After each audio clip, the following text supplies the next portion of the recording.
you check the children? Show a little massive Hi, I'm Chucky. Wanna play? Sometimes that is better. You're gonna need a bigger boat.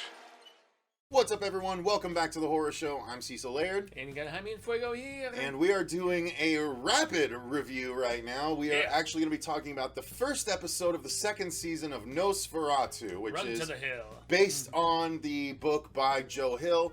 They did do one season already. It's AMC, correct? Correct indeed. So they did one season, and we watched it, we reviewed it, and it felt incomplete because it was half the book, if that. Underwhelming. Yeah, Yes. and they decided to do things, you know, not introducing characters for a while and stuff like that.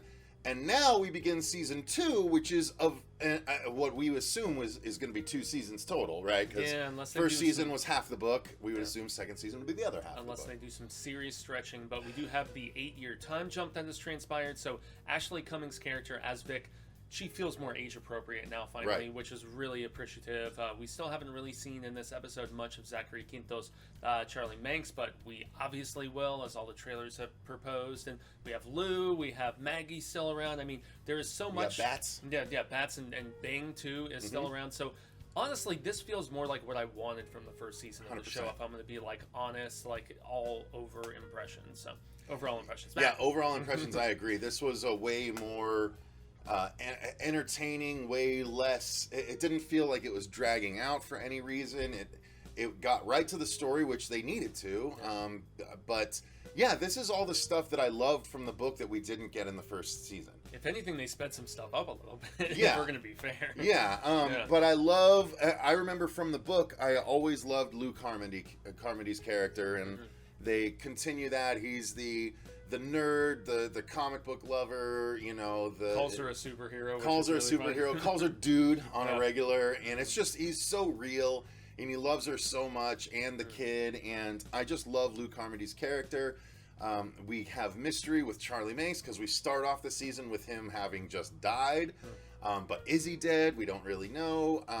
The car stuff too with the Wraith. The Wraith, yep, exactly, with Bing coming back into it, and this first episode was great. I mean, we can't do these like normal reviews since it's just the first episode of a season, but overall we liked it. The acting is the same from the last season, although Lou gets time to shine, which I love. Which is great. I mean, he pops up at the very end of the first half of the book, and or the first like portion of her as a kid in the book, and I mean, this actor they chose is tremendous. He has that vulnerability where he's not like, he's kind of walked all over by this woman who is this pretty little, you know, hotsy-totsy tattooed up chick who was tremendously played by Ashley Cummings. Once again, she feels age appropriate in this regard. I don't know. This is once again what I wanted, and even Bats, you know, the little kid, even though he has they call him Wayne, but it's because they call him Bruce Wayne Carmody. That's his name. So. Yeah, even though he has a little bit more intuitive knowledge than you would necessarily with some of his questions. He's like, is it about Charlie Manx? Yeah. And, you know, just going, he's very direct and to the point to, you know, I guess push the plot forward. He has to be to a degree, but the reemergence of Bing was especially creepy. It was a bit that I was looking forward to. So he's still around, and I don't know. And then the kids in Christmas Land, which are left without a father, and what happens to Christmas Land the calls that they're making, when the source of the power doesn't return. Which you brought up. It's something they hadn't necessarily explored, like the extent of stuff, what they were experiencing with Charlie finally on the verge of death, and like just needing that resurgence, resuscitation, whatever. Like, I mean, all of it is interesting. We still get, you know, effects wise, there's not a whole lot they've been able to do yet. There is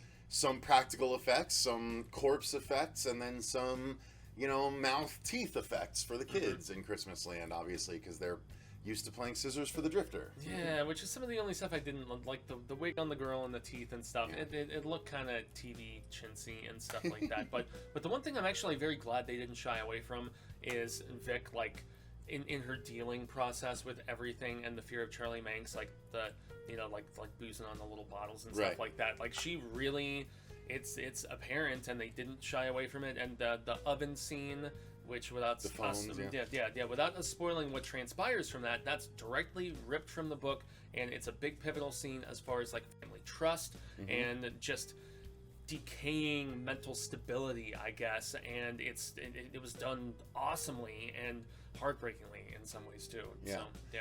It sets up a really good season. If they can can't continue I can't wait. at this level for the rest of the season, it's going to be, smooth sailing. But, the first season lost its way relatively quickly. So It meandered around with trying to add in additional stuff, like the fact that Wayne is not Lou's kid in this, like in the book.